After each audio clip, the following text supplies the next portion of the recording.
Tudo certo. E contigo? Então tá bom. Tudo bem, obrigada. Então, Nicole, na aula passada nós vimos os principais conceitos de globalização, não é? Deixa eu abrir minha câmera aqui.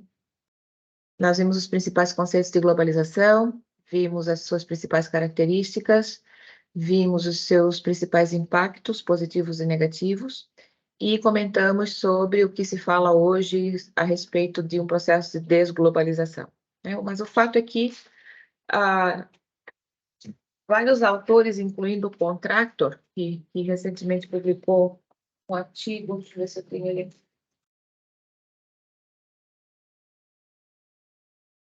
Que é esse aqui, ó. Mostrando como esse processo de desglobalização, na verdade, não é algo tão preocupante como se possa pensar, e que, diante da importância da atuação das multinacionais, mais globalização é um processo inevitável. No entanto, e principalmente em função da pandemia, muitas empresas decidiram não confiar o fornecimento de produtos necessários somente a empresas, por exemplo, localizadas na China ou em lugares mais distantes. Então, os negócios agora tendem a crescer principalmente ao longo de umas linhas regionais de cadeia de valor e não tão globais, né? E, no entanto, essas forças que trabalham contra a globalização, que tem a ver com choques externos, mas também com a ação dos governos, e que podem desacelerar os negócios internacionais, pode afetar o andamento desse processo e das atividades das multinacionais. Hoje nós vamos ver, considerando que nós estamos trabalhando a globalização como um processo inerentemente ligado à ação das multinacionais, então vamos entender um pouco melhor como se dá a internacionalização das empresas. Tudo bem? Já estudou sobre isso, Nicole? Acredito que um pouco sim, né? Eu fiz várias matérias de comércio exterior no presencial antes da Tá. pandemia. Uhum. E trabalhava com isso também, né? Se tiver alguma coisa que esteja repetitivo, tu me avisas e qualquer dúvida me interrompe, tá bom? Beleza, obrigada. Então vamos ver alguns conceitos de internacionalização. Ellis e Williams consideram que o processo de internacionalização é uma atividade inerentemente racional de tomada de decisão, desencadeada principalmente por forças externas à organização. Essa definição foca principalmente na noção de que o processo de internacionalização por meio de exportação, ou mesmo por investimento, abertura de uma filial fora, é algo que faz parte da estratégia da empresa, que é pensado, racionalizado e que é impulsionado por forças externas, como, por exemplo, um arrefecimento do mercado interno ou instabilidade no mercado de origem, mudanças cambiais, etc. É verdade, esses processos são desencadeados por forças externas à organização, e pode ser um processo inerentemente racional. No entanto, há alguns estudos que mostram, e mesmo uma linha teórica que mostra que o processo não sempre é tão racional e que existe a interferência da percepção que os empresários possam ter a respeito das capacidades da empresa, da facilidade de atuar em um mercado em detrimento de outro, ou mesmo uma falta de preparação para que esse processo seja um processo eminentemente racional. Outra definição é o movimento do mercado doméstico para o mercado global. O processo de internacionalização nesse contexto é a disseminação das operações para outros mercados. Essa é uma definição mais geral. Efetivamente, o campo de negócios internacionais e o que se entende por internacionalização é a atuação das empresas para além das fronteiras do seu país. Outra definição é o processo de aumentar o envolvimento de operações internacionais além das fronteiras, que compreende tanto diferentes perspectivas quanto posições diferentes. Então, a empresa que se envolve em operações internacionais acaba tendo que aprender a atuar num ambiente diferente do seu ambiente doméstico de origem, né? E que representa, então, a colocação dessa empresa em relação à competição, aos concorrentes, de uma forma diferente daquilo que ela estava acostumada internamente. Que tipos de empresas internacionais nós podemos ter? Nós podemos ter empresas internacionalizadas, que são aquelas que se envolvem em operações para além das fronteiras, geralmente importação e exportação, e podemos ter empresas multinacionais, que são aquelas que investem numa subsidiária de venda, de produção, fora do país, tá? Então, toda empresa multinacional é uma empresa internacionalizada, mas nem toda empresa internacionalizada é uma empresa multinacional. Tudo bem, Nicole? Uhum.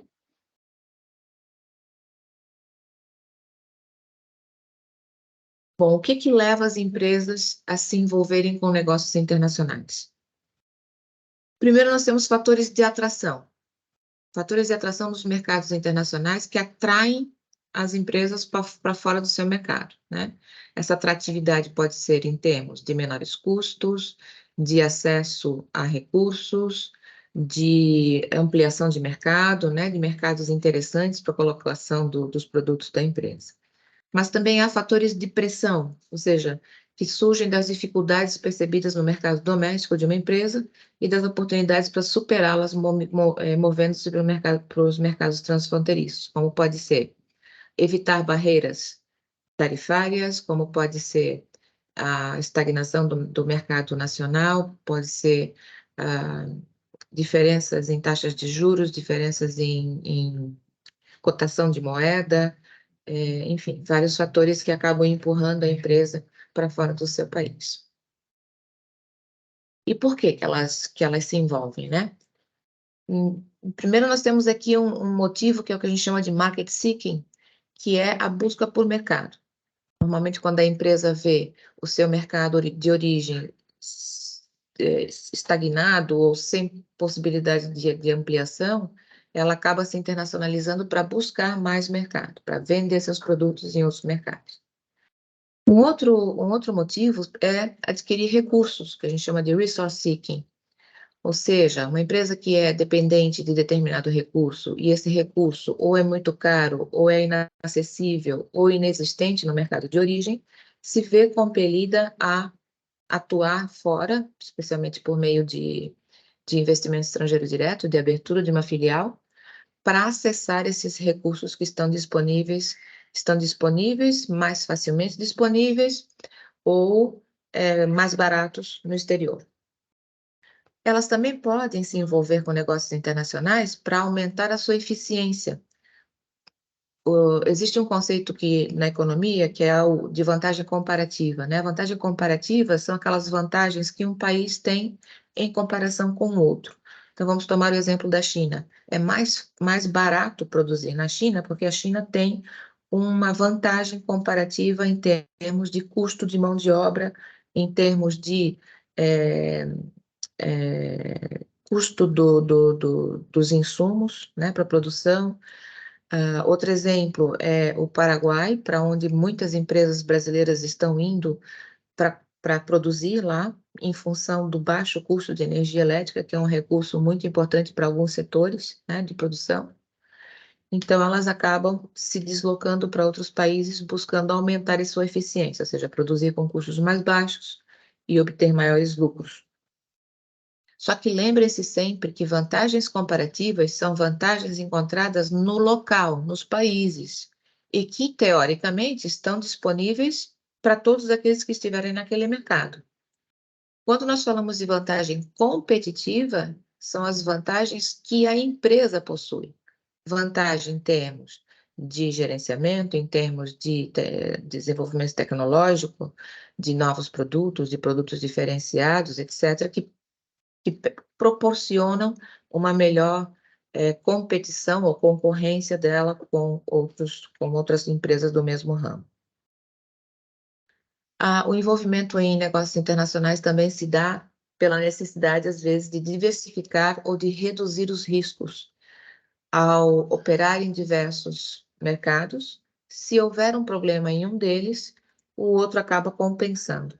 Empresas como a BRF, por exemplo, na época da pandemia, grande parte do retorno gerado durante a pandemia foi em função da extensa atividade que eles têm nos países árabes, que consomem muito dos seus produtos, apesar dela vender para muitos países, né? Então, uma instabilidade ou uma perda de posição em algum mercado pode ser compensada pelo fato de que ela está atuando em outros mercados concomitantemente.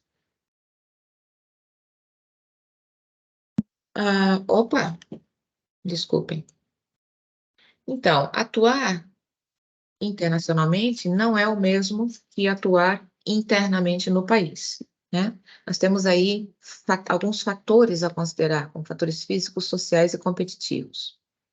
Então, nós temos influências geográficas, já que as condições naturais influenciam os negócios internacionais, seja em função de tipos de recursos disponíveis, seja em termos de condições de trabalho locais, né?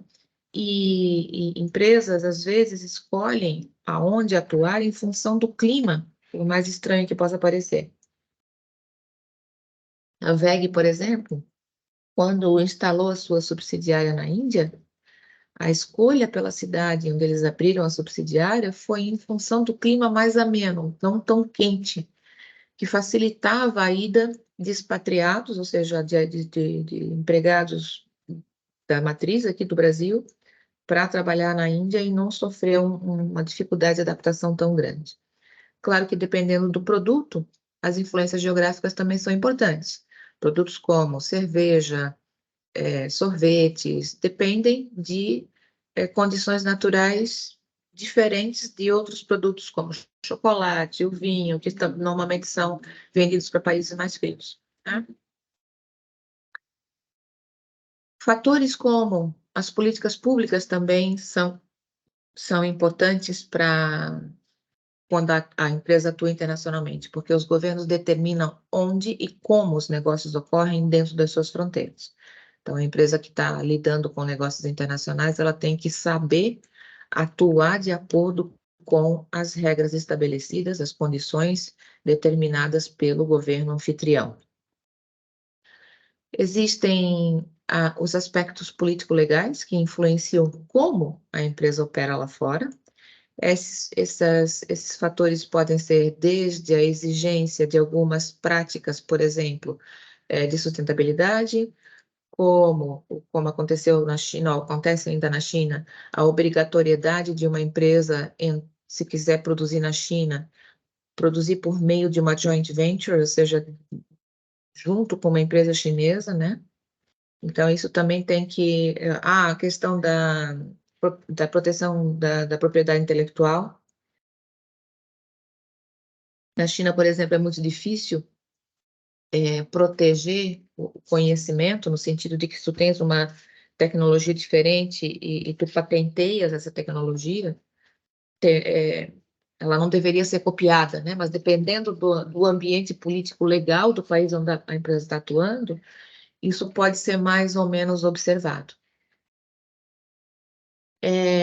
Fatores comportamentais. Não é o mesmo gerenciar uma equipe de brasileiros ou em comparação com uma equipe, digamos, de indianos na Índia, né? Então, os comportamentos de pessoas, de empresas, do mercado em si, são importantes diferenças encontradas nos negócios internacionais em relação aos domésticos. E temos as forças econômicas que afetam as diferenças de custos, de valores de moeda, de tamanho de mercado, ou seja, que não são dimensões trabalhadas por empresas que não se internacionalizam. Depois, o ambiente competitivo pode ser diferente do ambiente nacional. E nesse sentido, a estratégia para concorrer com seus produtos pode ser uma estratégia de custo, então a empresa vai ter que ter condições de produzir o produto a um preço compatível com o que o mercado demanda, ou pode ser uma estratégia de diferenciação em que ela tem um produto que é novidade ou que é dificilmente copiável por outras empresas, ou ela pode se especializar em determinado tipo de produto que seja algo muito específico e que é difícil de encontrar muita concorrência. É preciso considerar também os recursos e a experiência da empresa. Normalmente, as empresas maiores têm mais recursos para se internacionalizar. As pequenas empresas sofrem do que a gente chama de liability of smallness. Elas têm um passivo, um lado negativo por ser pequenas. Elas têm menos recursos humanos, recursos financeiros, recursos produtivos para se internacionalizar, né? E nesse sentido, então, ela custa mais a conseguir entender os mercados internacionais, a se envolver nesses mercados e a manter operações que às vezes demandam aumento na produção, adaptações, criação de novas capacidades, que para uma empresa pequena muitas vezes é bem difícil. Depois tem os concorrentes enfrentados em cada mercado, que podem ser daquele país estrangeiro, ou empresas internacionais que estão operando naquele país. Ok, vimos o porquê, por que elas se internacionalizam, o que as motiva a se internacionalizar, o que é diferente, né, em termos da atuação internacional. Agora nós vamos ver o como. Nicole, se eu te perguntar a diferença de cada um aqui, tu consegues me dizer? Não consigo. Tá, muito bem, vamos em frente. Nós temos como possibilidades de começar a atuar ou de entrada no mercado internacional, as exportações, que é o mais popular aqui no nosso curso, né? Que pode ser direta e indireta. Tu sabes qual é a diferença entre uma e outra, Nicole? A direta, o exportador vende direto para o comprador final, né? E o indireta vai por meio de uma trading, é isso? De uma trading company no país de origem, Sim. tá? Então, a indireta é sempre a venda do produto para uma trading company, no caso nosso, no Brasil, que vai comercializar seu produto lá fora. Nessa modalidade, a empresa tem muito menos possibilidades de conhecer outros mercados, né? Porque ela fica totalmente na mão de um intermediário que ela não consegue, ela não consegue atuar junto com a trading company, né? Depois nós temos a exportação direta colaborativa ou cooperativa, quando tu tens um representante lá fora, né? Mas aí não deixa de ser uma exportação direta. Tudo bem? Sim. Depois nós temos aquelas estratégias que envolvem um contrato, que são principalmente licenciamento e franchising ou franqueamento, né? Deixa eu passar os slides, porque senão depois eu vou ter que passar tudo muito rápido se eu só falar. Então, nós temos aqui, ó, as exportações como sendo o nível mais baixo em termos de envolvimento com o mercado e de custo e de menor risco.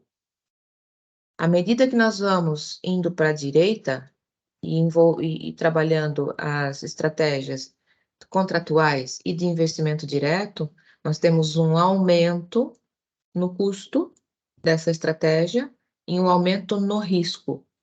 Não necessariamente uma diminuição de lucro, pelo contrário, né?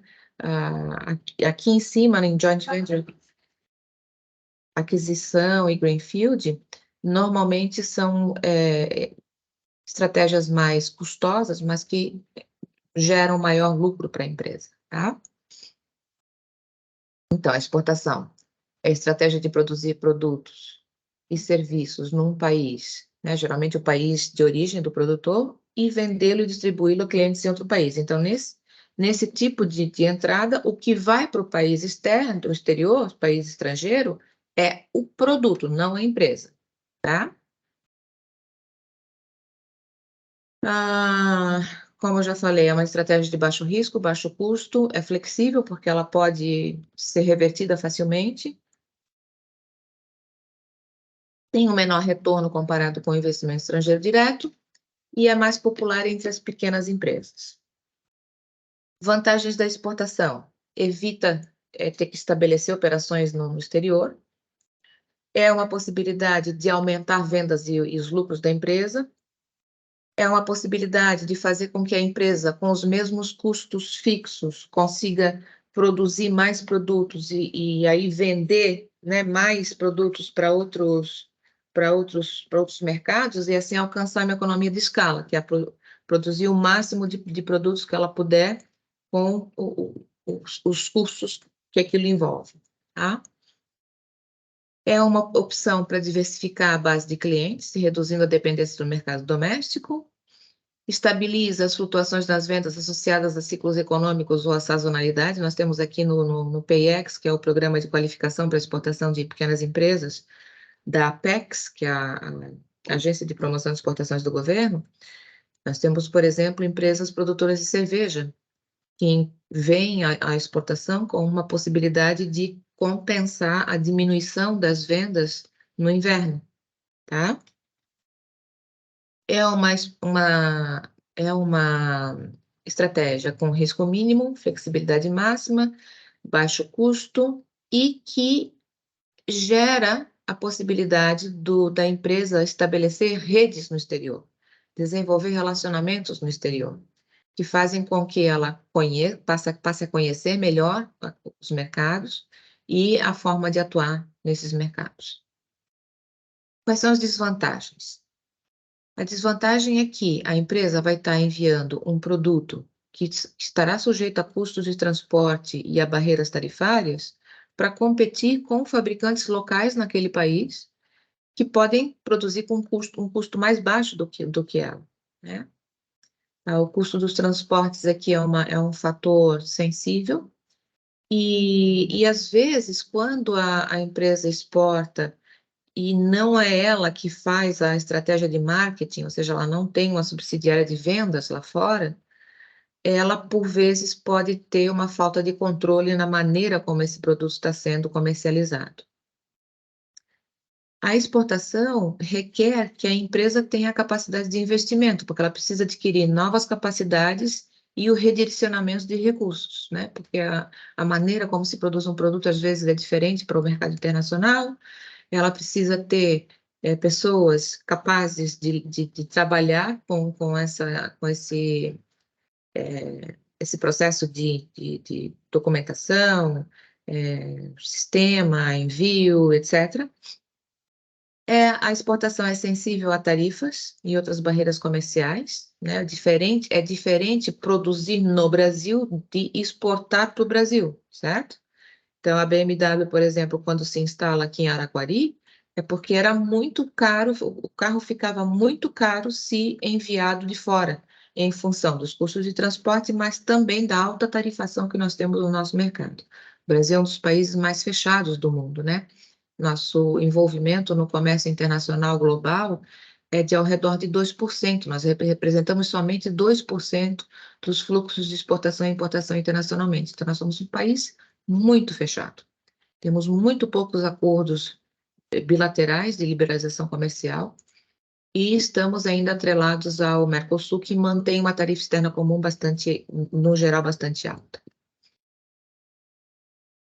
As exportações também são sensíveis a flutuações cambiais e comparado ao ED, ao investimento estrangeiro direto, a empresa tem menos oportunidades de aprender sobre clientes, concorrentes e o mercado, além de menores lucros e controle na operação. Normalmente, a exportação é desenvolvida em estágios iniciais do processo de internacionalização, especialmente para aquelas empresas que têm menos recursos. Depois nós temos as estratégias contratuais, licenciamento e franqueamento.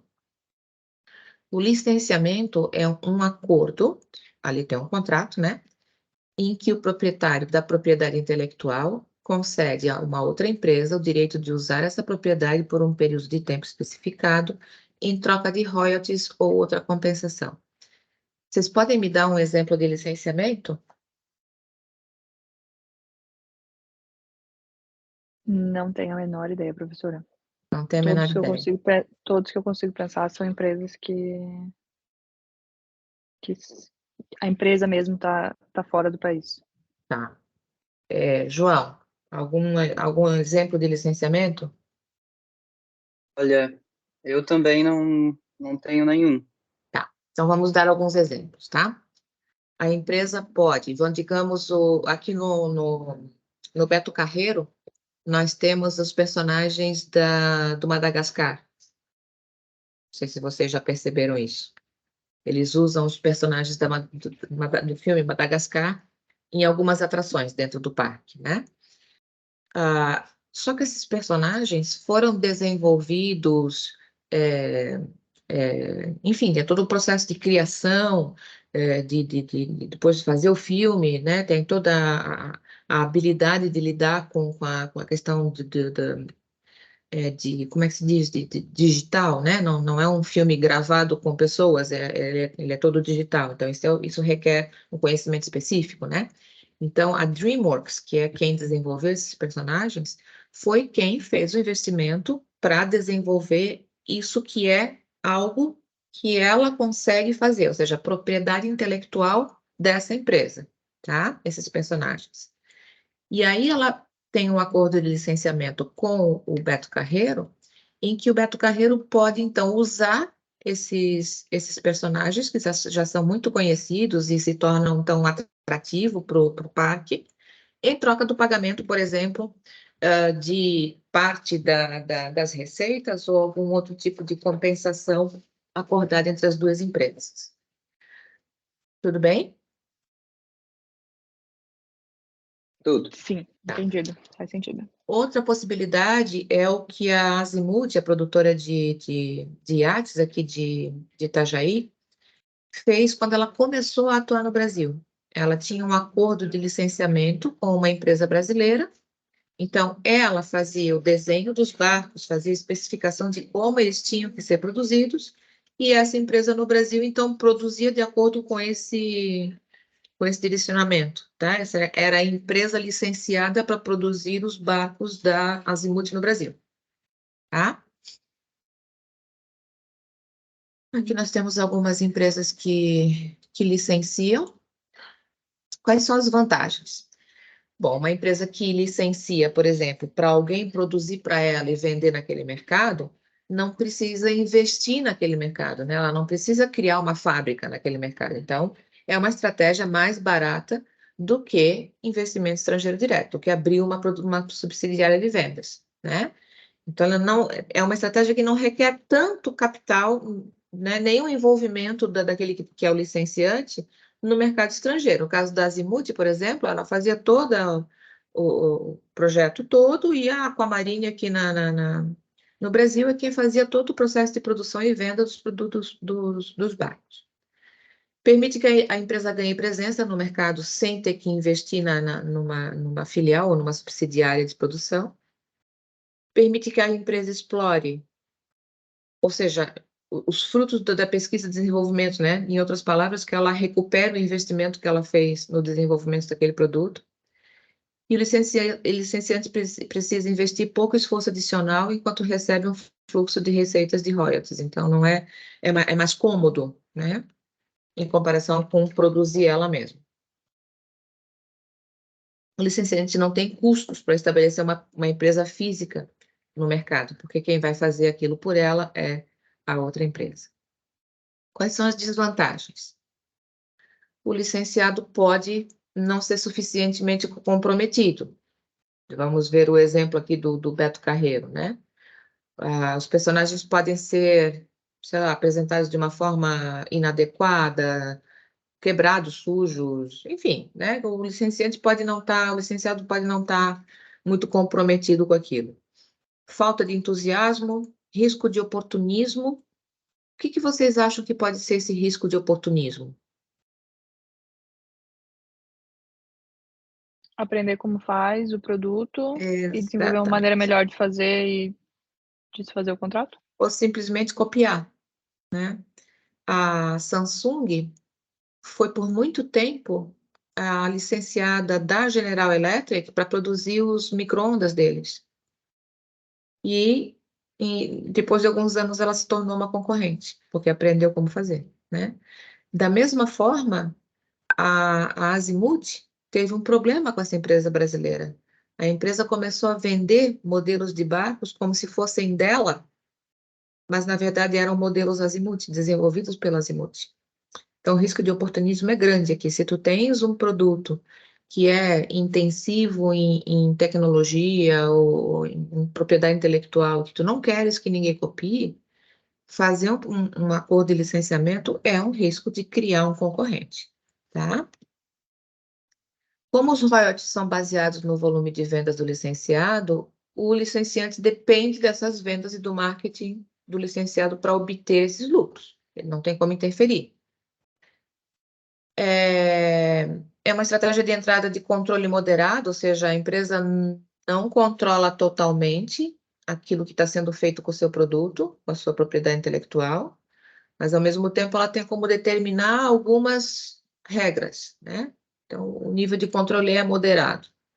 Se o licenciado usar o ativo de forma descuidada, como ao produzir um produto de qualidade inferior, a reputação do licenciante pode ser prejudicada. Então, aquela empresa aqui no Brasil que produzia os barcos da Azimuth, se ela não produzisse os barcos de acordo com as especificidades, com aquilo que era esperado da Azimuth, a marca Azimuth ficaria danificada, né?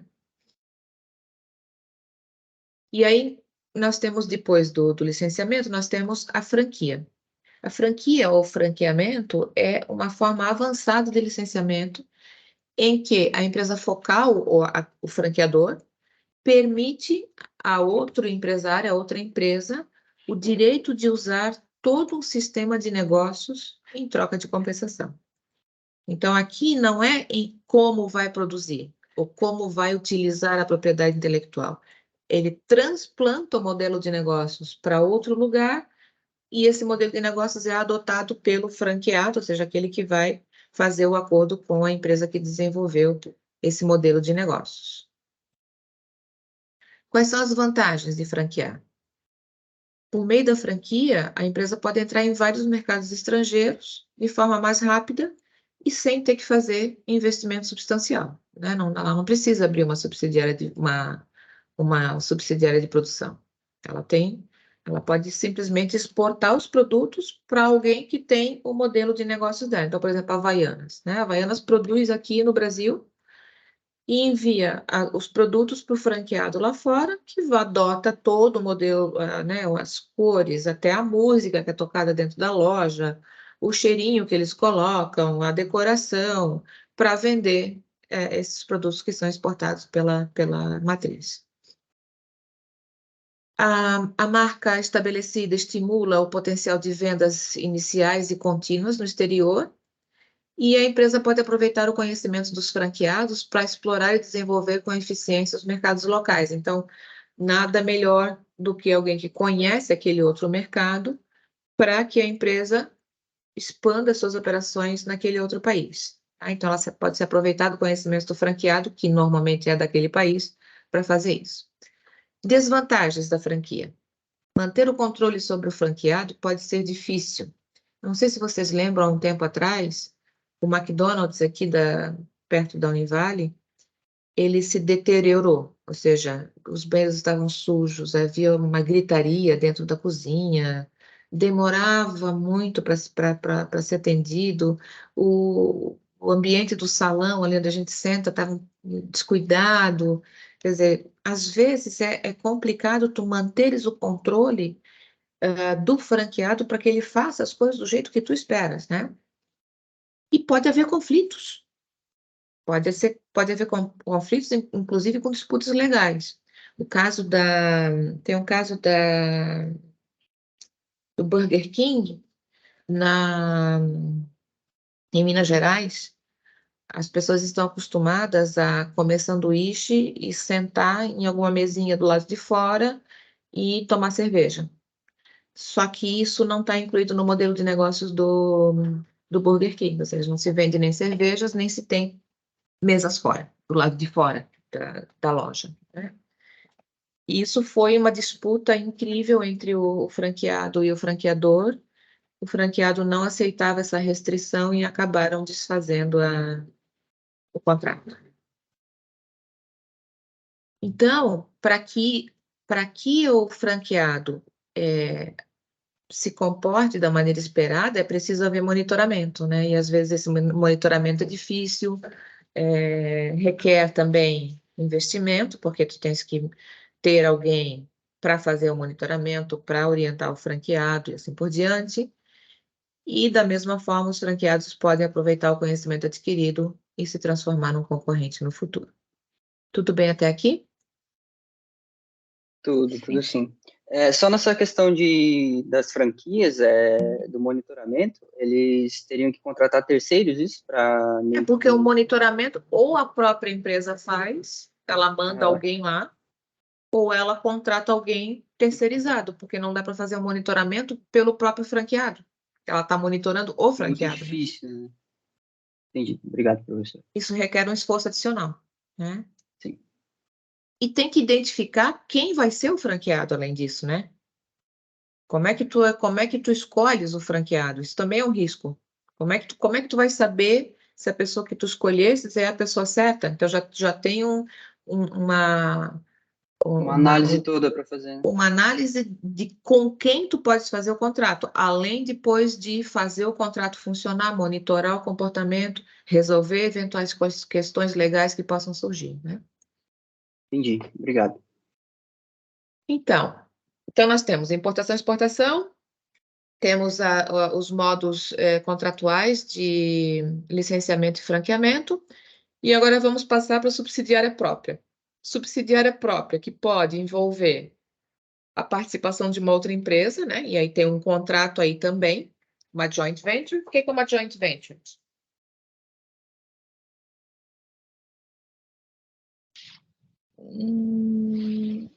Não sei, professora. Vamos pelo significado literal. Joint é conjunto. Venture é um empreendimento conjunto, junto com outra empresa, tá? E depois temos as fusões e aquisições, você sabe a diferença? Fusão é quando você se junta com outra empresa e cria uma terceira, e aquisição é quando você compra uma empresa pronta e começa a trabalhar? Isso mesmo. E Greenfield? Greenfield em inglês significa campo verde. Imagina quando um campo você gramado. pega a empresa que você tem no Brasil e coloca exatamente como ela é no Brasil em outros países, com algumas mudanças, logicamente. Não necessariamente. É quando quando tu instalas uma subsidiária no outro país do zero. Ou seja, tu tens lá um campo verde e ali tu vais construir a estrutura física, os galpões, colocar as máquinas, contratar as pessoas e passar a produzir naquele país. Não é uma empresa já existente que é adquirida. Tu começas uma nova empresa desde a construção ou desde a aquisição dos espaços, né, que tu precisas para fazer a produção. Então, vamos falar nas explicações. Uma joint venture é um tipo de parceria em que uma nova empresa é criada, então, não é uma aquisição, né? Cria-se um novo CNPJ e o capital integralizado é compartilhado, dividido entre as partes que participam desse contrato, né? Então, normalmente, uma joint venture implica em 50% da propriedade daquela empresa nova por parte no nosso caso, né, de uma empresa brasileira como a Embraer e outra empresa chinesa para criar uma nova entidade, que é a AVIC, que é uma joint venture entre a Embraer e a empresa chinesa, que eu não lembro o nome, para produzir aviões na China, né? Então, nesse processo, se cria uma nova empresa de propriedade conjunta, tá? Qual é a vantagem? Fazer uma joint venture é mais barato do que uma subsidiária própria. em que todo o investimento é feito pela empresa, digamos, se fosse o caso da Embraer produzir na China com uma subsidiária própria, ela não teria com quem dividir os custos de criar essa empresa lá, né? E também é um risco menor, porque esse risco é compartilhado com o parceiro, né? E constitui uma alternativa ao crescimento autônomo de uma organização. Então, ela tem a opção de operar em conjunto com outra empresa. Qual é a desvantagem? De novo, o compartilhamento de conhecimentos. Na China ainda é mais preocupante porque o governo exige que quando uma empresa faz uma joint venture, que o departamento de pesquisa e desenvolvimento tenha chineses lá dentro. Então, a empresa realmente não consegue proteger os seus segredos. Ela tem que compartilhar com o sócio chinês. De novo, o risco de criação de concorrente e, por vezes, é muito difícil tu atuares conjuntamente com outra cultura, com outra maneira de fazer as coisas, com outra visão do que do que são as vantagens, do que são as maneiras de produzir o produto, considerando as diferenças culturais, as diferenças de formação, de tipo de sistema educacional e assim por diante, né? A WEG teve uma única experiência com joint venture na Argentina, que deu tão errado que eles nunca mais aceitaram fazer nenhuma joint venture. De fato, eles entraram na China só depois que o governo chinês levantou, ou seja, retirou a obrigatoriedade de joint venture no setor de produção de motores elétricos, porque pode ser bastante traumático, né? Na Argentina, eles tiveram problemas tanto de entrosamento com os argentinos, quanto problemas de direitos trabalhistas em função de processos que tinham sido feitos antes da joint venture e que acabaram afetando a joint venture da Argentina, enfim, foi bastante traumático. Porque tem a questão também de que quando você está em outro país, é sempre o parceiro do outro país que vai se beneficiar com as leis, com os contatos, e se dá um problema trabalhista, por exemplo, é sempre o outro país que vai se beneficiar, porque a empresa está Não nesse entendi outro direito, país. Nicole. Me explica de novo. Por exemplo, eu estou aqui nos Estados Unidos, né? Tá. Se der algum problema entre eu e o meu empregador sempre vai ter mais poder sobre mim, porque ele está no país dele. Sim, mas no caso da joint venture, nós estamos falando de uma joint venture da WEG com uma empresa argentina com funcionários argentinos. Então, se acontece algum problema entre a WEG e a pessoa da Argentina, o argentino sempre vai ter mais poder e mais apoio do governo argentino do que a parte da WEG. Não, porque é criada uma nova empresa e essa empresa é uma empresa argentina. Entendi. Entendeu? Quando a gente vai no supermercado, porque é criado é um criado um CNPJ novo, né? CNPJ, exatamente. Esqueci desse fato. É verdade. Quando a gente vai no supermercado e compra, digamos, o sonho de valsa. Sonho de valsa que era um símbolo nosso, né? Que era, pelo menos na minha época, na minha infância, era um bombom super conhecido. E a Lacta foi adquirida pela Mondelez, que é americana. Mas quando a gente vai no supermercado e olha a embalagem, está lá escrito indústria brasileira, certo? Uhum. Porque a indústria está registrada e operando no Brasil. Só que o capital da empresa não é brasileiro, o capital é americano. Quem é o dono da empresa? É a empresa americana, né? Mas essa empresa, essa produção da Mondelez aqui, que manteve o nome Lacta, ela está sujeita às regras do país onde ela está, no caso o Brasil, assim como os seus funcionários, né? No caso da joint venture lá da WEG na Argentina, a diferença, a dificuldade principal era fazer os argentinos trabalharem da forma como a WEG sempre trabalhou aqui. E os problemas, os processos trabalhistas, vejam só como é complicado. A empresa que investiu junto com a VEG para criar uma empresa nova teve demandas judiciais trabalhistas. E como ela fazia parte dessa joint venture, essas dívidas acabaram sendo cobradas da joint venture, porque essa empresa fazia parte da joint venture. A empresa tinha metade daquela empresa lá, então o que os empregados fizeram as demandas judiciais e foi cobrada da joint venture. Então, às vezes é bastante complicado, e não é uma questão de favorecer mais o nacional do que o estrangeiro. A questão é que aquela empresa vai estar sujeita às normas daquele país. Bom? Uhum. Se houver favorecimento de nacionais, por exemplo, a empresas nacionais em detrimento de empresas estrangeiras, isso causa o que nós chamamos de imperfeição de mercado. Mercados perfeitos são aqueles em que as empresas têm a possibilidade de operar sem nenhum tipo de barreira ou de desvantagem criada, por exemplo, pelo governo. Tá? No Brasil, nós não fazemos diferenciação entre uma empresa multinacional estrangeira de uma empresa nacional. Nós nem sequer conseguimos saber quais são as empresas multinacionais estrangeiras que estão no Brasil, para vocês terem uma ideia. O CNPJ é igual para todas elas. Então, eu trabalho com estratégias de localização de multinacionais.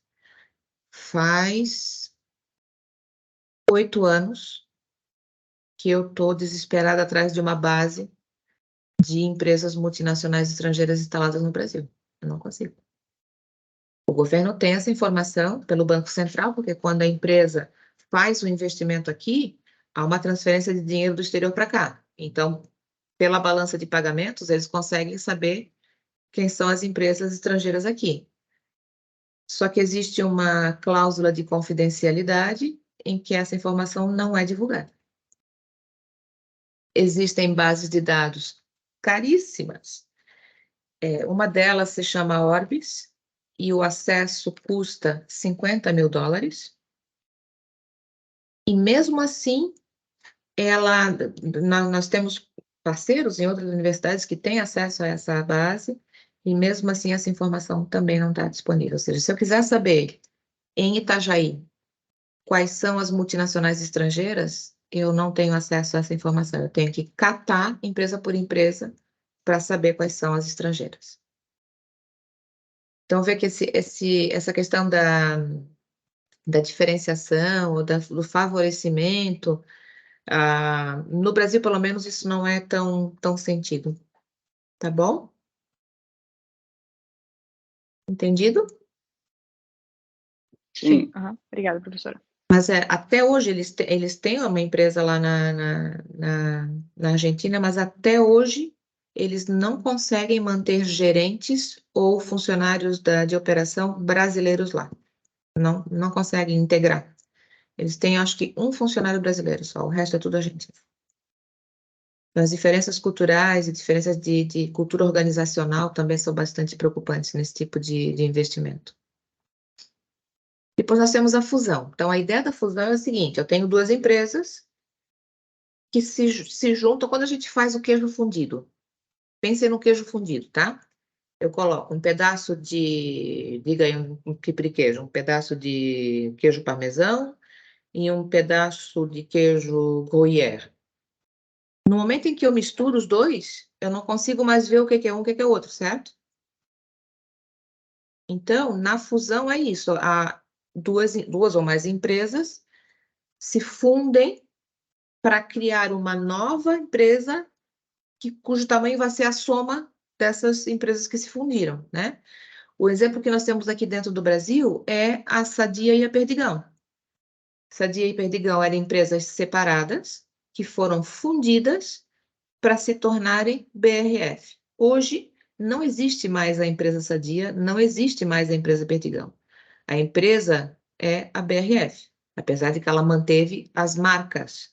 Mas como empresa CNPJ, elas não existem mais, elas foram fundidas. Hoje é a BRF, assim como a Bembev, tá? Que é a fusão da brasileira Embev com a belga, eu sempre esqueço o nome, alguma coisa assim, sei lá. Mas é a fusão dessas duas empresas, a brasileira e a belga, tá? Então, tipo especial de aquisição, em que duas empresas se unem para formar uma nova empresa maior. As fusões geralmente envolvem uma cadeia de comando que dá a liderança da outra empresa, dá à liderança da outra empresa alguma forma de autoridade ou controle sobre como as decisões são tomadas. Pode acontecer tanto envolvendo empresas nacionais como internacionais. Também é problemático por quê? Porque aqui se fundem empresas com culturas organizacionais diferentes. Até hoje, dentro da BRF, o pessoal da Sadia não se dá com o pessoal da Perdigão. O pessoal da Sadia quer fazer de um jeito, o pessoal da Perdigão quer fazer do outro. Imaginem quando isso é internacional. E depois nós temos a aquisição, que é a compra de uma empresa já existente, né? Eu compro algo que já está lá. Eu não vou criar algo novo. Não vou criar um novo CNPJ. Eu simplesmente compro a empresa já existente, tá? Não é uma fusão, porque ao adquirir a empresa compra outro negócio, enquanto na fusão as duas empresas ou mais empresas se fundem. As aquisições são aquisições completas. Quando compra outra empresa, possui todas as participações acionárias e pode, portanto, tomar qualquer decisão, ou seja, não é uma aquisição de ações, é uma aquisição da empresa toda. Aqui no Brasil, a Unilever comprou a Kibon e esse símbolo aqui da Kibon é o que identifica as outras empresas que a Unilever comprou em outros países. Na Espanha, por exemplo, essa marca é a mesma, só que com um nomezinho diferente aqui. Mas são também aquisições, né? Ou, por exemplo, a aquisição que a Bembev fez da Budweiser. Budweiser, que é um símbolo americano, hoje não é mais americana, é uma empresa também brasileira. Burger King é outro exemplo. A Volvo é outro exemplo. A Volvo foi comprada por uma empresa chinesa. Ou seja, não é mais sueca. E vários outros exemplos, tá? A Lacta pela Mondelez e assim por diante. Vantagens. Eu já estou com tudo pronto. Quando eu compro uma empresa já existente, aquilo já está funcionando, já está tudo adaptado, os funcionários já sabem como fazer as coisas, já conhecem o mercado, aquilo vem pronto, né? E aí tu consegues já acessar as marcas que já são estabelecidas. Então, por exemplo, no caso da Kibon aqui, né? A Unilever tem uma marca que já é bem aceita no mercado. Ela não precisa mais se esforçar de lançar uma nova marca. Ou não precisa se esforçar de tentar entender como produzir sorvete no Brasil. Aquilo já está feito pela Kibon, né? Desvantagens. De novo, pode haver problemas de comunicação, conflitos culturais, dificuldades de integração entre a compradora e a adquirida, tá? De fato, aqui, ó, a Bembev, eles têm uma política de gestão de recursos humanos muito agressiva. Para vocês terem uma ideia, os vendedores que não conseguem estabelecer as metas, eles fecham num caixão de defunto, como vergonha, né? Então, as adquiridas pela Bembev passam a ter que lidar com esse tipo de cultura organizacional que, às vezes, não é compatível com aquilo que já existia na empresa que foi adquirida, né? E, por último, nós temos o Greenfield, que é aquilo que eu falei do Campo Verde, né?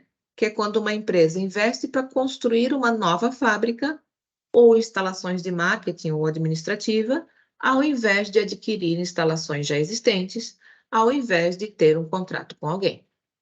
Então, Nicole, quando tu falas que a empresa é quando a empresa investe para transplantar a empresa para o outro país, também é isso, mas às vezes não necessariamente com o mesmo modo de fazer as coisas. Por exemplo, uma empresa brasileira que faz um investimento no outro país, é claro que ela vai fazer de acordo com aquilo que ela sabe fazer, né? Então, normalmente, Ela vai transplantar a empresa que ela tem aqui lá, né? A produção que ela tem aqui, ela simplesmente copia lá. Mas pode haver alguma alteração, pode haver algum outro modo novo de fazer alguma coisa em função das características daquele mercado, tá? A empresa investidora normalmente compra um terreno vazio. Lembrem do caso da BMW. Lembrem do caso da Azimuth, tá? Compra um terreno vazio e constrói uma fábrica de produção, uma subsidiária de marketing ou outra instalação para uso próprio, tá? E vejam que até aqui nós vimos falando dos problemas que existem em função de se manter um contrato, né? E como o Greenfield acaba sendo a opção para a empresa fugir desse tipo de incômodo, de envolver um contrato com outra empresa na operação, né?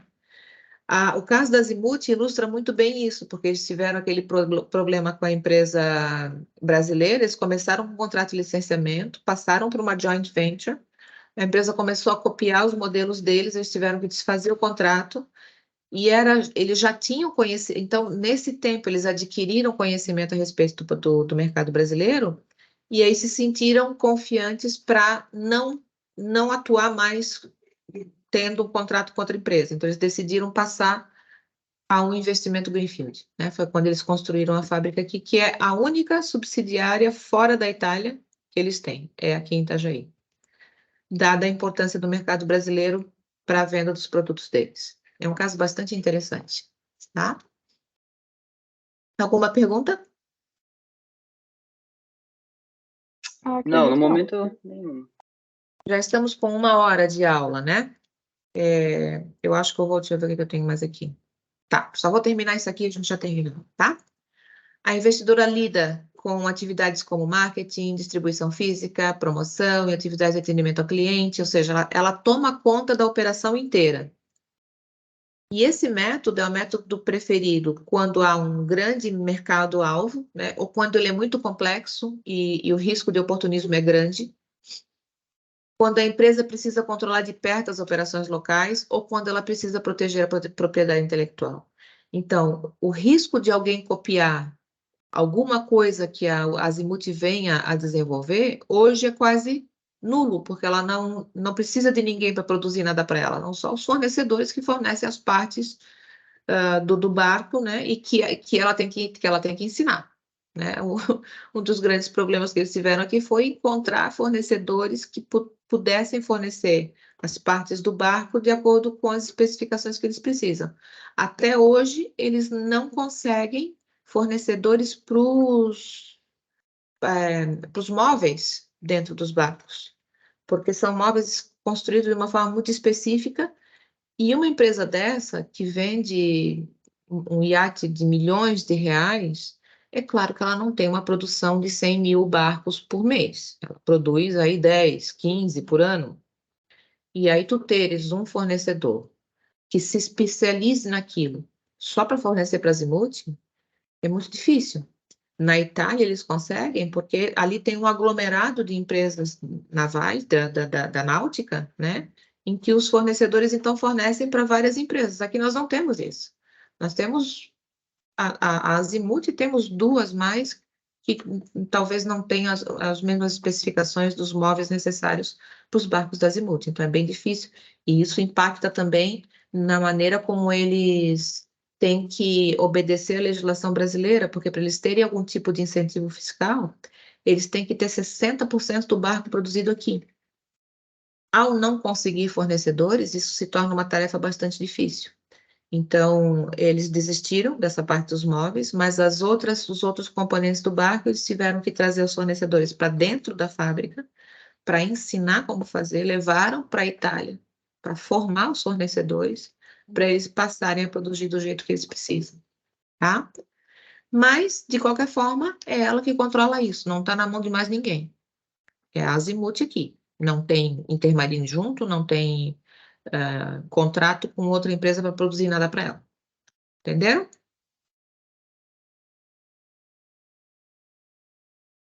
Então, vantagem. Não vaza conhecimento da empresa, né? Não tem risco de que algum conhecimento mais delicado, mais estratégico da empresa, vaze para outra empresa em função de um contrato. Então, ela não perde competência técnica para um concorrente, né? Ela consegue controlar diretamente as operações e a curva de aprendizado é muito acentuada, porque ela está operando aqui ela mesma, né? Não é através de outro. E então ela tem mais flexibilidade em tomar decisões, porque ela não depende de outro para tomar decisões, tanto em relação a recursos humanos, suprimento, logística, layout da planta, então é tudo feito sem interferência de um parceiro ou de uma segunda parte, né? E também não precisa se integrar com cultura organizacional de nenhuma outra empresa. Tudo ali é Azimuth, não é Azimuth junto com a outra, né? Só que também não tem com quem dividir os riscos e os investimentos, né? Então a gente fala, sim, tem todos esses riscos envolvidos com a joint venture. Sim, mas também divide o risco, divide o capital investido, né? Então, cada modo de entrada deve ser analisado de acordo com as capacidades da empresa, com os interesses da empresa, com a possibilidade de criar um concorrente ou não, com o que ela vai informar a outra parte ou não, e assim por diante. E os riscos são maiores porque ela tem que aprender a atuar, no caso da Azimuth, no Brasil. O Brasil não é para iniciantes, né? Não é para beginners, como a gente diz. E a Azimuth foi parte da minha tese, nós tivemos várias vezes lá conversando com eles sobre a vinda deles para o Brasil, e eles sempre diziam que o Brasil é muito complexo, é muito difícil entender como operar no Brasil. De fato, o Brasil tem um ranking dos países mais complexos. O primeiro do ranking é o Brasil, do TMF Group. Deixa eu colocar aqui, se vocês tiverem interesse em ver. TMF Group.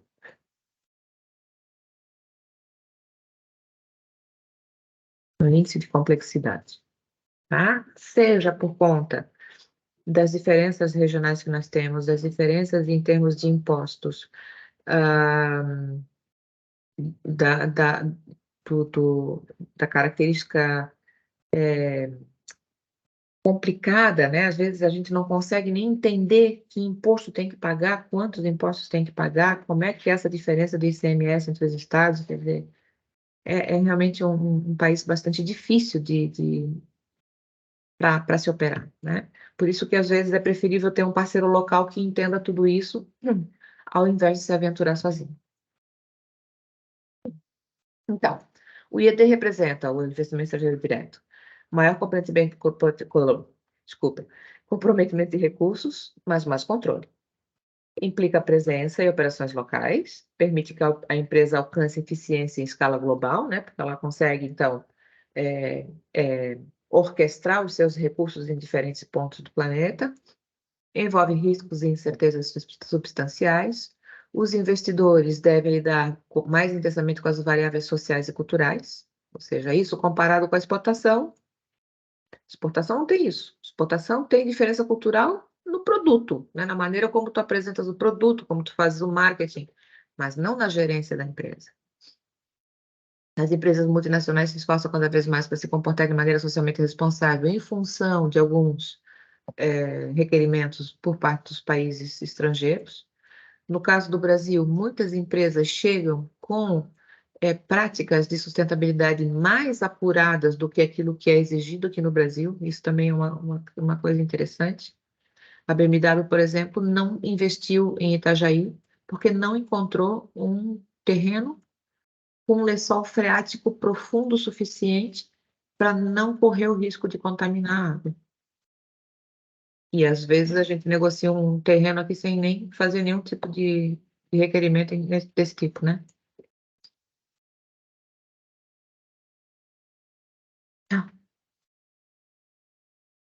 O grau de controle que a empresa deseja manter sobre as decisões, operações e ativos estratégicos envolvidos no empreendimento deve ser considerado, né? Então, até que ponto eu quero controlar aquela operação? Até que ponto eu preciso controlar aquela operação? Até que ponto eu corro o risco de perder, de vazar conhecimento da minha empresa se eu tiver um contrato com outra empresa em comparação com ter uma operação própria nos termos do Greenfield? o grau de risco que a empresa está disposta ou pode tolerar, porque isso exige ela ter recursos financeiros, né?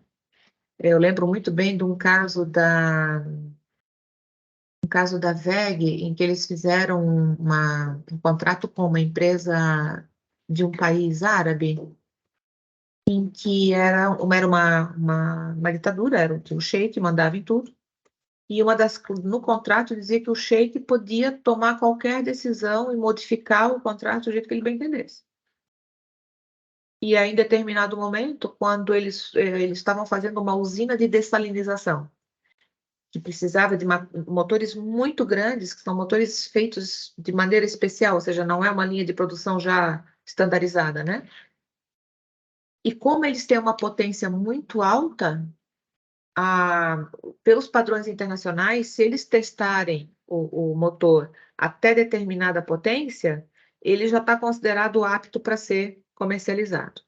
Só que o sheik não aceitava isso. Ele não aceitava a norma internacional. Ele queria que o motor fosse testado a plena potência. E nós nem temos laboratório no Brasil para testar um motor a plena potência. Os motores tiveram que ser mandados para Edimburgo, na Escócia, para serem testados lá, para depois serem mandados para o cliente. Eles não ganharam nada nessa operação, se é que não perderam dinheiro.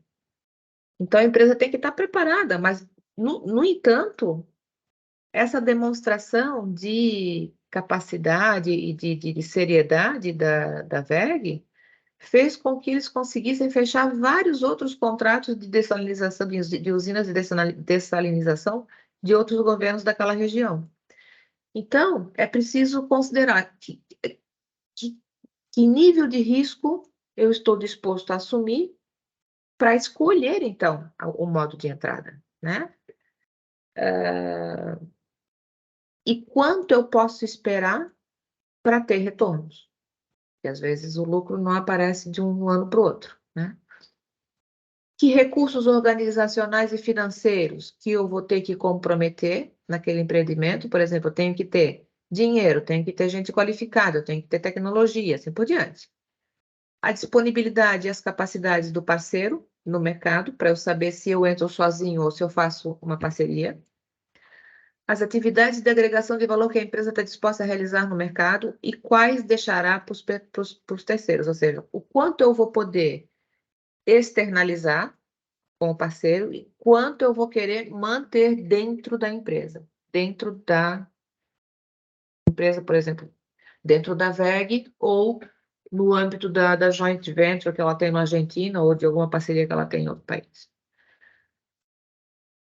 No fundo, tem que considerar a importância estratégica de longo prazo do mercado, né? Então, nós temos aqui um resumo. Ó. Exportação, uma estratégia de baixo custo, baixo risco e baixo controle. Licenciamento, baixo a moderado custo e risco e retorno. Joint venture, custos compartilhados, recursos compartilhados, riscos compartilhados, problemas de integração. Fusão e aquisição, acesso rápido a novos mercados, os custos são elevados, mas oferece um autocontrole, é complexo, requer negociações mais difíceis e todos os desafios relacionados a fundir empresas completamente diferentes. Greenfield é complexo, geralmente é caro, leva mais tempo, possui um alto risco, o controle é máximo, mas também proporciona altos retornos. Tudo bem? Até aqui? Sim. Vamos encerrar, então, a nossa aula de hoje. E se tiverem alguma dúvida, fiquem à vontade para me contactar. Nicole, eu gostaria que tu fizesses um depoimento sobre a tua experiência aí em algum momento, tá? Tá bom. O que tu estás fazendo aí? Conta para nós. Eu estou num programa de intercâmbio, que é o Au Pair, Uhum. e eu moro com uma família americana. Eu sou tipo uma big sister, então eu tomo conta das crianças. As minhas crianças aqui são grandes já, então eu trabalho muito pouco e estou aqui há 1 ano e meio, eu acredito já. E não vejo a hora de voltar para o Brasil. Não estás estudando nada aí? Eu tô fazendo um curso, não é é um curso numa faculdade com certificado, é um curso de Global Logistics, então é bem amplo. E Tá. o americano tem aquele pensamento de que a América é o melhor lugar do mundo, né. Mas aí é que tá, eles são muito fechados também. Muito, A é porcentagem sim. de estadunidenses, né? Estadunidenses que têm passaporte é super baixa. Sim, O, eles não têm conhecimento nenhuma de geografia é do resto do impressionante, mundo. impressionante. Isso é um Aquela perigo. aqueles vídeos que a gente vê na internet de que os estadunidenses perguntam se no Brasil a gente mora em casa na Aham, árvore, e como é. funciona no Brasil. É verdade, é verdade. Então é complicado. É uma experiência bacana, né, mas é Os complicadinho. Estados Unidos criaram uma aura, né, uma imagem do país por conta do cinema, né? Isso é uma propaganda fortíssima, né? Mas eles têm sérios problemas de cobertura social, desemprego, pessoas sem casa, Saúde, saúde, educação, e mesmo eh, a maneira como as cidades estão planejadas é de tal são forma que não existe integração entre as pessoas. Tem que andar e de assim, carro o tempo todo. sim, qualquer coisinha, qualquer lugar que eu preciso ir, eu tô a 15 Né? minutos, a 20 minutos, e eu moro a 25 minutos da capital, assim, sabe, do estado que eu tô. E Qual é o todas estado? as cidades eu tô em Minnesota, Uhum. perto do Canadá. E todas as cidades são desenvolvidas exatamente da mesma forma. Então você viaja para outros estados, para outras capitais, e parece que você não saiu de onde você mora. Sim, sim. Porque são E as às mesmas vezes lojas, os andando. mesmos restaurantes, Cada vez tudo que eu vou igual. para os Estados Unidos, eu gosto de andar pelas ruas e aos supermercados, enfim, ver como é que o negócio funciona, né? Em cidades mais antigas, tipo Nova York, Boston, elas ainda têm uma configuração diferente, mas as cidades mais Uhum, jovens, que já foram planificadas do modo estadunidense de ser, eu não gosto de falar americano, porque nós somos americanos também, né? sim. O caminhar na rua é uma experiência essencialmente solitária.